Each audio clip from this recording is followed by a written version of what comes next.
Well, tonight I want to come back to our subject of the Pharisees. I had a lot of some of the historical details of the Hasmonean period, and I've just decided, although I have all of that here, to skip over most of that. I'm going to summarize it real briefly, and then hopefully I can be able to put next week's message into tonight's study as well, and not go very long.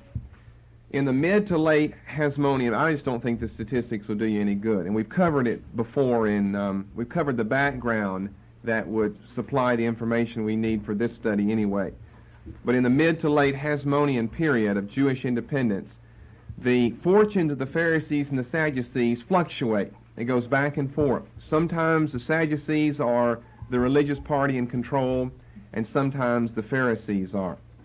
I'd simply say that on ITP tapes 40 and 41, you have all of that historical information about Hyrcanus, and whenever he dies, then before he dies, he appoints as the new political leader his eldest son Aristobulus, or his wife as political leader, and then his son Aristobulus as the religious leader, and then he dies. And you just have all types of things with Salome Alexandra and Alexander Jannaeus and so forth. That's all been covered before. But it's during that period, with all of the events spoken of on those two tapes, tapes number 40 and 41, that the Pharisees and the Sadducees arise for the first time. Depending on who's in control, the Pharisees may be in favor with the people and with the government, and they may not. And if they aren't, the Sadducees often are. When Josephus first mentions the Pharisees, he mentions them during the time of John Hyrcanus. Hyrcanus is himself a Pharisee. But because of their criticisms of him as part of the Hasmonean dynasty, an illegitimate dynasty taking over not only political but religious rule in Israel, he switches allegiance to the rival Sadducees. And I believe this is mentioned on, I've got them up here, but your chart, the period between the Testaments, which if yours reads like mine, has Sadducees misspelled twice, by the way. I don't know how they managed to misspell that twice, but Sadducees is misspelled twice on that chart, if yours is like mine. It does make a reference to the fact that the first occurrence of those names, Pharisees and Sadducees, is found in the time of John Hyrcanus, that he himself begins as a Pharisee, but he switches allegiance to the party of the Sadducees. Well, if the leader of the government switches sides to another opposing, conflicting religious party, then that will bring them to the spotlight and forefront, and it certainly does. So back and forth over the next 100 or so years, you've got about 100 years of Hasmonean Jewish independence. The fortunes of those two groups goes up and down. It fluctuates. The Pharisees are the great conservative upholders of the Jewish faith. And the Sadducees are the liberal worldlings. And we're talking about the period between the Testaments. We'll have to modify those claims slightly when we come to the New Testament time. But the Pharisees are the great conservative upholders of the Jewish faith. They're the conservatives, if you just want to remember one word. They're the conservatives, and the Sadducees are the liberals. They're the worldlings, the ones involved in politics and money. The Pharisees, with their scribes, are the ones very involved with, very concerned over the Old Testament law and the keeping of it. If you remember last Friday night, the very end of our study there, we saw the origin of the two. That the Pharisees are kind of like descendants of the Hasidim, who want religious purity in the land of Israel, and who aren't really that concerned about political independence. If they can have it, fine. But if we have it and then it leads to what it led to with the Maccabees or the Hasmoneans, and they would be opposed to something like that. And so they were opposed to the Sadducees as a result of that. By the New Testament period, the Pharisees, I think, have kind of degenerated into legalism. Their love of the law has degenerated into legalism and their own tradition. I don't think it really or necessarily started off that way. I know we have a real bad taste in our mouth when we hear of the Pharisees, and I guess we rightly should. The New Testament cast them in a very negative framework. But they start off better than that, I think, that they're very concerned. I'm sure they've got some deceived notions then, but they're very concerned about the keeping of the law. And it's not until later that their love of the law degenerates into legalism and a love of their own traditions and commandments. That really shouldn't be surprising, that type of scenario, development, evolution of them, because it's so true of almost any religious group that you find. Amen. They start off good. They're probably almost every religious group has something bad in it. I'm thinking of the origin of American denominations or European churches. Has something bad in it, but they have something good. And they're basing it on something good. And then as they go a while, it becomes kind of similar to the very things they were revolting against. They fall into the same old web of deception and Amen. Man's tradition. Like the Reformation, that was a good thing. They didn't have all the truth we have, but that was a good thing. But then what does that become? Well, the Lutherans aren't a whole lot different than the Roman Catholics. And the Episcopalians aren't a lot different. Maybe in a few doctrinal points, but those are easy to forget because you can say doctrine's divisive. And you look at really what you have there. And you've got a system of man's doctrine and man's theology. So the Pharisees, I think, degenerate into that. They don't start off like that. Sometimes you hear the opposite. I just may need to mention this briefly, that the Pharisees are the liberals. That's because they add tradition to the Word. And that the Sadducees are the conservatives because they hold strictly to the first 5 books of the Bible, the teachings of Moses. But I think that's a severe misstating of the case. It's to be sure the Pharisees do add tradition to the Word, but they're much more conservative in their interpretation of whatever word they have than the Sadducees are of the Old Testament Pentateuch. Now let's come to a description of the Pharisees. Who are the Pharisees? I want to give you a description of them. There are basically 3 sources of information on the Pharisees: the New Testament, in chronological order, Josephus, and the Talmud. Now, it has been claimed that what they have to say about the Pharisees is not always consistent. But I think really what we have is simply different pieces of the puzzle being provided us. I don't think that, in essence, the New Testament, Josephus, the Talmud, the claims, the descriptions they give concerning the Pharisees are at all inconsistent or contradictory. I think that none of them say everything that there is to say. You get all 3 of them together and you have some very interesting information. Different pieces of the puzzle equal the whole. Well, since our major interest will be in the New Testament, let's return to that later. Let's start with Josephus here for a moment.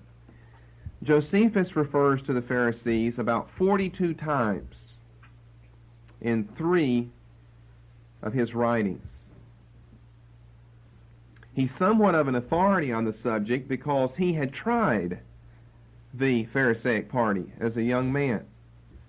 He joined the Pharisees and he left them and joined the Sadducees. He tells you this in his own autobiography.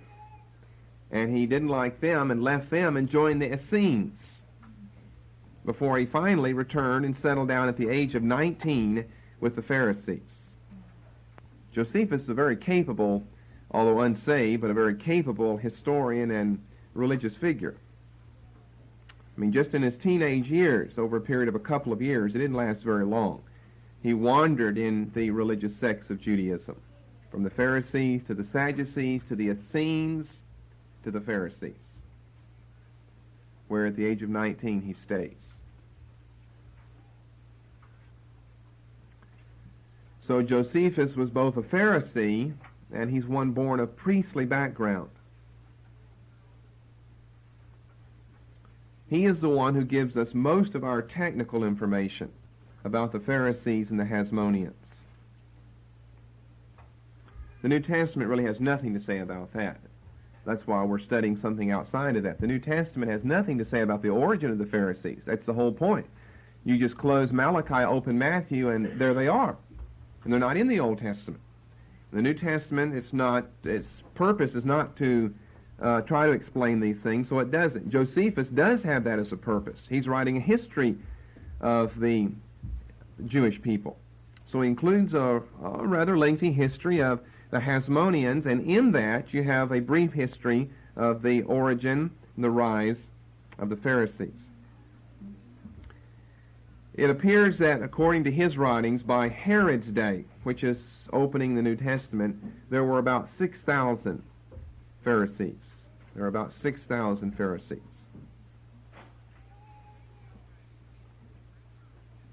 Now concerning the Talmud, what does it have to say? What input can it provide for us? Well, the Talmud is the least consistent and the most confusing of our three sources. The New Testament is the best, and Josephus follows, and the Talmud is the worst, because it's written so late. I mean, so many years after the time of the Pharisees. The Pharisees, as such, don't seem to remain long after the destruction of the temple. The Sadducees don't seem to remain. The Pharisees, as such, don't seem to remain long after the destruction of the temple. But they are the immediate predecessors of the rabbinical schools and the rabbinical teachers and theologians. They with their scribes, as we'll see later. So here are three sources of information. The New Testament, Josephus, who refers to them several score times.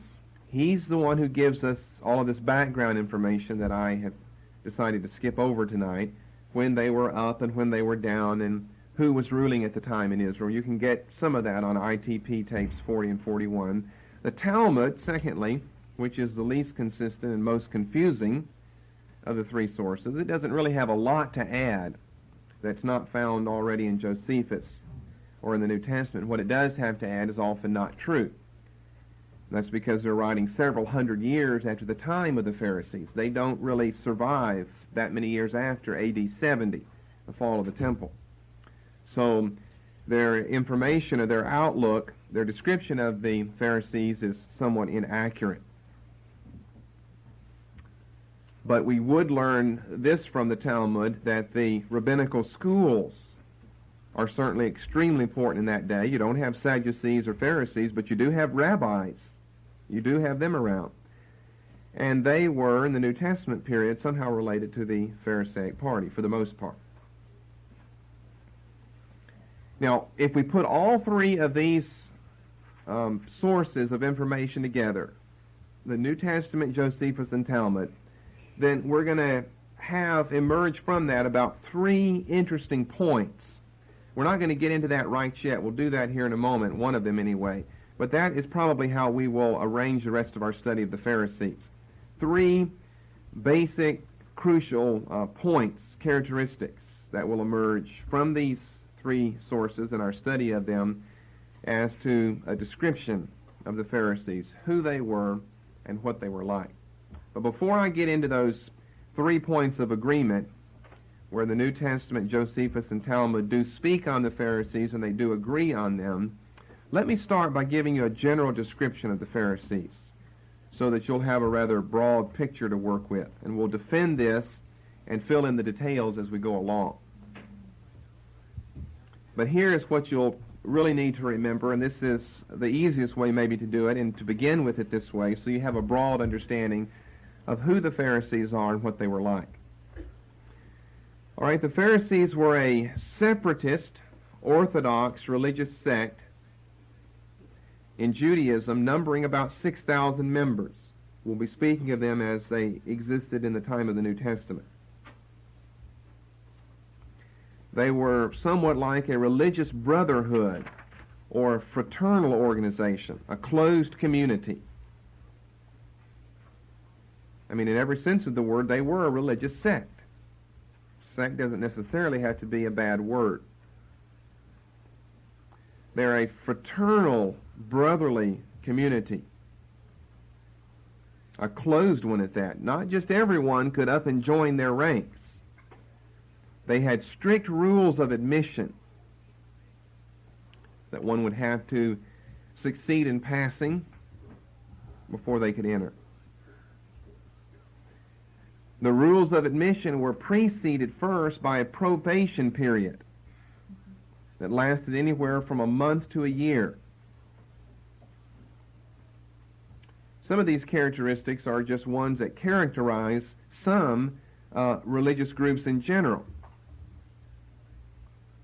A period of probation lasting from 1 month to a year, well, that would test, hopefully, although it didn't with Josephus because he left after a while and then he finally came back, the sincerity of the person's desire to join the group and conviction that the beliefs of the group are right.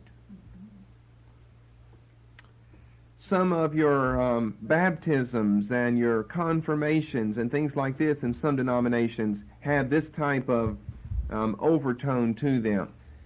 You go through a period of initiation. You've got a probation period where you're supposed to think about these things. They tell you, the great creeds of the church or what you're getting into, and before you get into it, they want you to think about it, and so you think about it.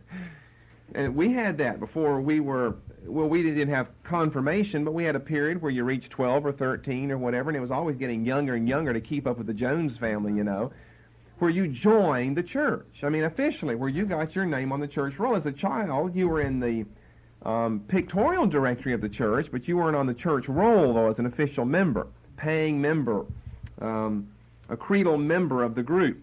But before you were able to do that, you had to be able to say your catechism. That was part of joining the group, is you had to say your catechism. Well, that makes sense. You're going to join a religious group. You got to know the laws of the group then. You got to be able to abide by those. So you memorize Westminster shorter catechism. Thankfully, it wasn't the longer one. The shorter one's for children. Longer one's not even for adults. It's so long. But you memorize the shorter one, and you're asked questions. Well, who is God? And you have the Westminster Confession of Faith type definition, and then you're told, now think about these things. A month or 2 months from now, it's going to be church joining day, and you and maybe 4 or 5 or more than that other children are going to join the church. Think about it. Think about it. So we'd call that a period of probation then. You're not a member. You're not allowed to be one until you've had time to think about it. Prior to admission to the Pharisaic party, a potential initiate had to demonstrate that he could live by the laws of the community. What type of laws? Basically, these were ceremonial laws that concerned various expressions of purity. Before they would allow you to join, you had to demonstrate the fact you were capable of keeping these laws in your life. That's part of this probation experience they would have to go through. The laws were basically ceremonial laws that concerned various expressions of purity. We'll see some of what that is later on.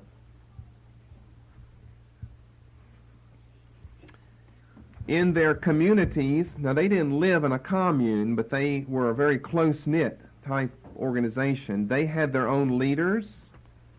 I'll give you some verses for some of these. I don't know that we have time to look all of them up. Luke 14:1.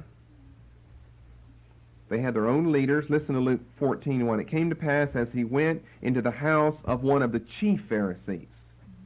Oh, there's a difference in Pharisees then. One of the chief Pharisees. Luke 14:1. They had their own leaders. They had their own meeting places. They weren't synagogues and they weren't the temple. They had their own separate meeting places. Now they would meet at those above two as well, but they had a third in addition. One of their most enjoyable experiences was the fact they held common meals together. They held common meals together. And those who are part of this group were called Pharisaic brothers. So it's not without proof or purpose that we look at them as a fraternal organization. They call themselves Pharisaic brothers. Well, what about this common meal? Well, let me give you a few references. It's surprising how many we have, and I'm sure you've read over them and maybe not really thought as you were reading over them what was being said. Luke 7:36 and following. We'll look at 3 of these, I suppose, in Luke. Luke 7:36 and following. And one of the Pharisees desired him that he would eat with him. And he went into the Pharisee's house and sat down to meat. And behold, a woman in the city which was a sinner, when she knew that Jesus sat at meat in the Pharisees' house, brought an alabaster box of ointment, and stood at his feet behind him weeping, and began to wash his feet with tears, and did wipe them with the hairs of her head, and kissed his feet, and anointed them with the ointment. Now when the Pharisee which had bidden him saw it, he spake within himself, saying, This man, if he were a prophet, would have known who and what manner of woman this is that toucheth him, for she is a sinner.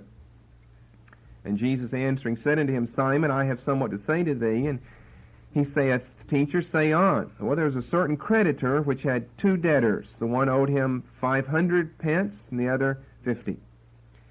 When they had nothing to pay, he frankly forgave them both. Tell me, therefore, which of them will love him most? Simon answered and said, I suppose that he to whom he forgave most. And he said unto him, Thou hast rightly judged.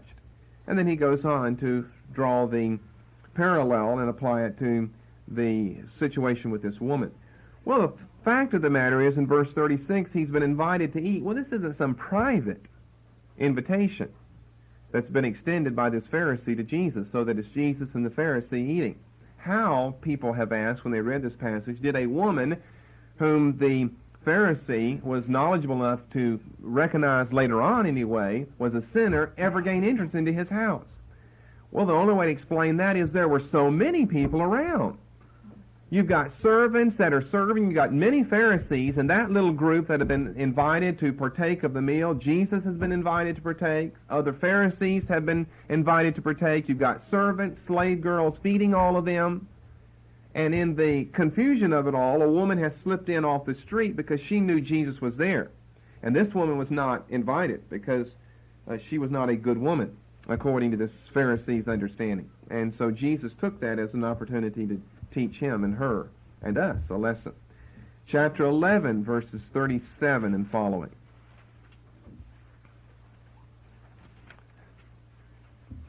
As he spake, a certain Pharisee besought him to dine with him. Now this is a different account. Don't you remember how many times in the Gospels Jesus ends up eating with someone? And he's eating with the Pharisees? Well, I'm trying to help explain that now. They love to have common meals together. This was a big Pharisaic fraternal meal that they had. And he went in and sat down to meat. And when the Pharisees saw it, he marveled that he had not first washed before dinner.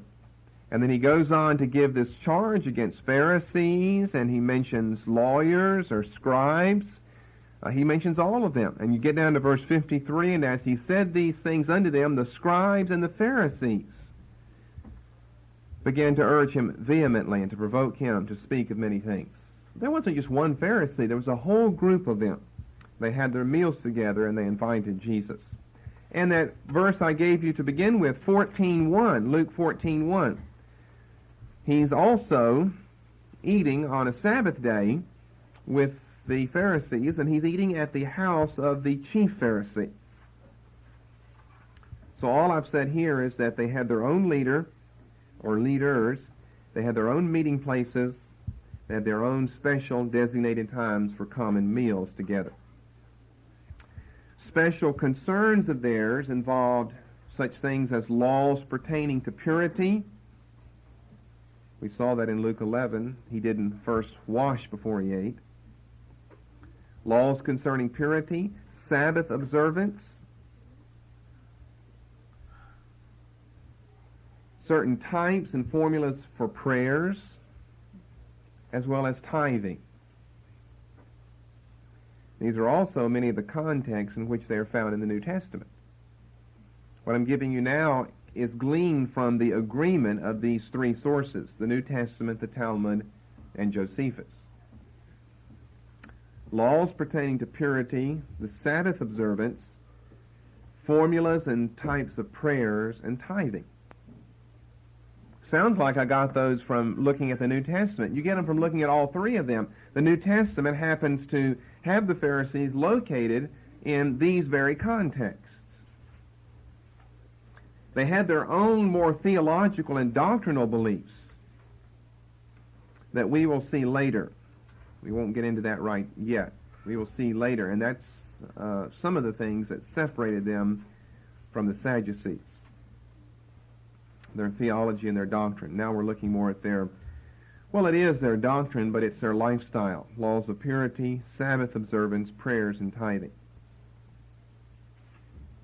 The Pharisees came from cities as far away as Galilee, according to Luke 5:17. But like the scribes, they primarily lived in and congregated around Jerusalem.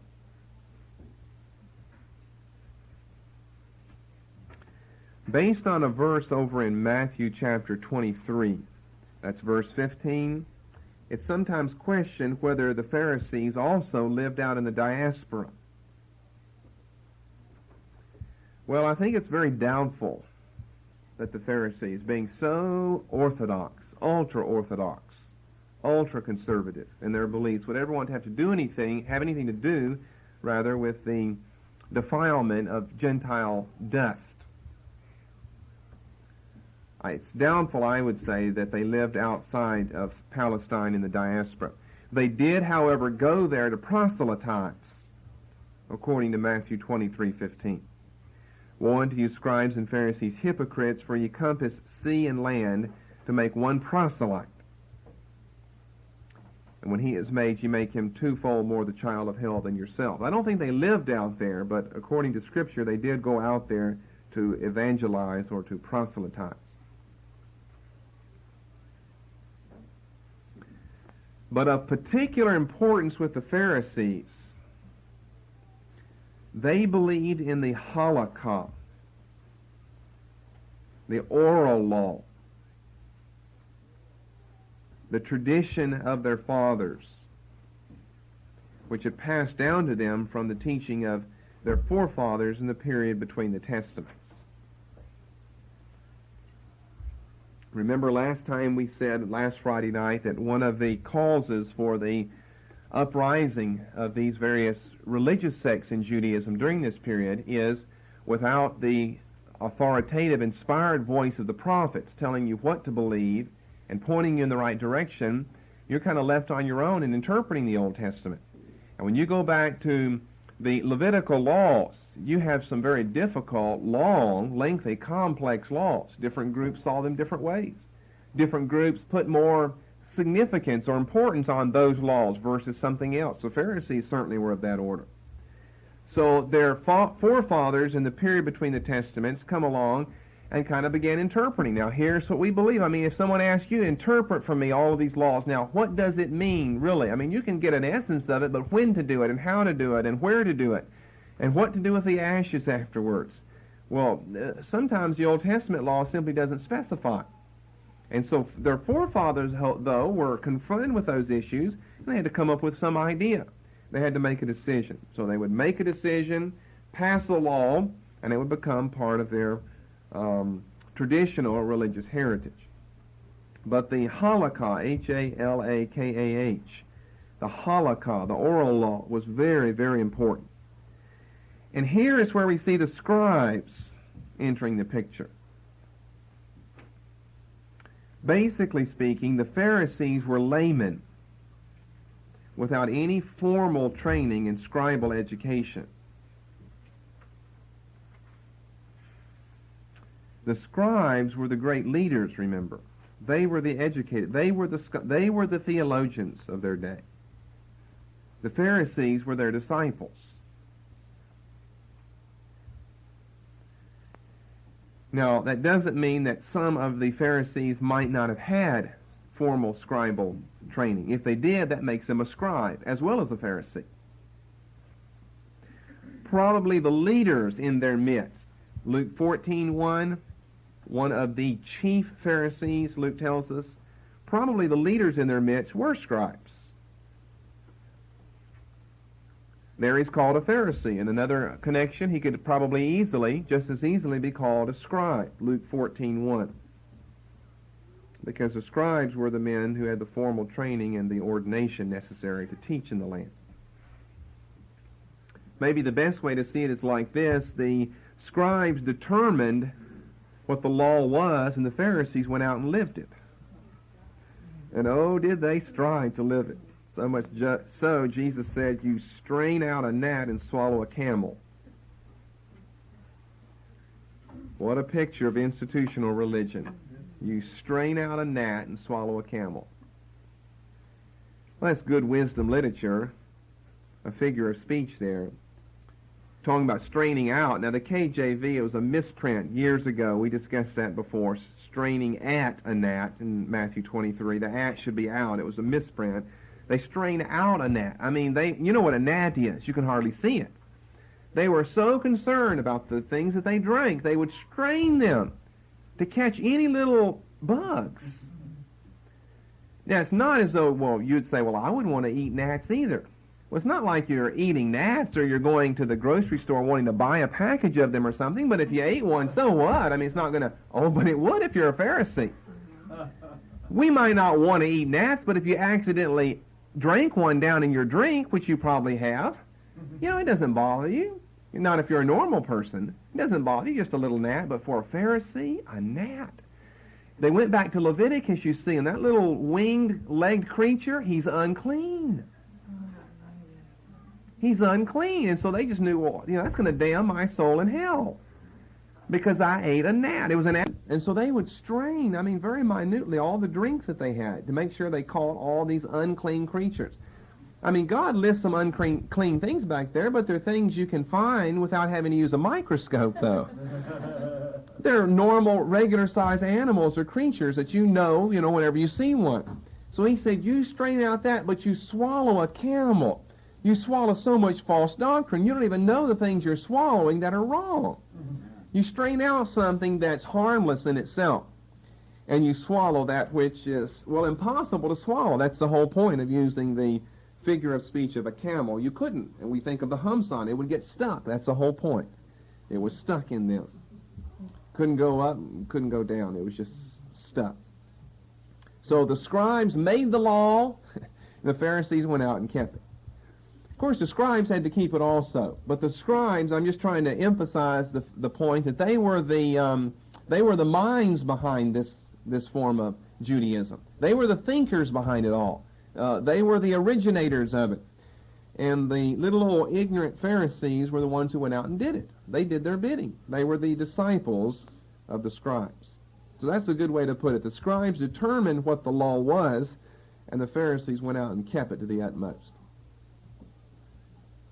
But they weren't all bad. The Pharisees weren't all bad. All of them weren't bad, and all that any of them stood for wasn't necessarily bad. The New Testament, it's true, has a rather dismal picture of the Pharisees. But there were some good things about them, too, as we will see later on. But I said earlier that when you compare and collect the material from these three sources, the New Testament, the Talmud, and Josephus, then about three major characteristics emerge. And I want to give you the first of those tonight. About three major characteristics emerge when we combine the information we have on the Pharisees in Josephus and the New Testament and in the rabbinical writings. And we want to look at the first of those. And we're going to look at them under these connections because we'll have a lot of things to place underneath each one. First of all, here's something that's just obvious. Here's just something that we learn right off the bat in studying all three of these pieces of literature. And that is the Pharisees were rivals, bitter rivals at that, of the Sadducees. In other words, these were not only two different religious parties, Pharisees and Sadducees in first century Judaism, but they were two opposing parties in first century Judaism. They're not just two different groups like, you've got Pharisees and Sadducees, they saw things a little bit differently, but they also saw a lot together. They were bitter opponents and rivals of one another.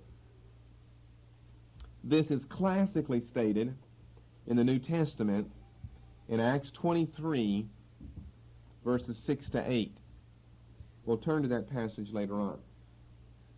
Classically stated in the New Testament in Acts 23, verses 6 to 8, that they were bitter opponents of one another.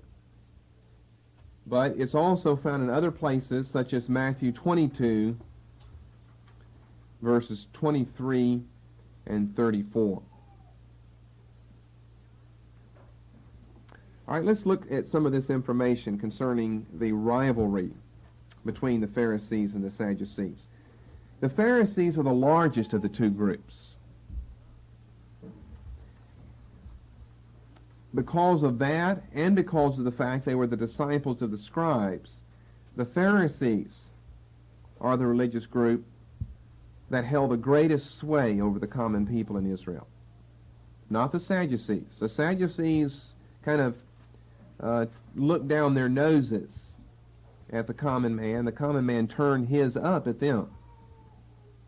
The Pharisees and the common people, however, got along a lot better. I think that's due to the fact the Pharisees were the largest group. Most people like numbers. Numbers seem to prove something.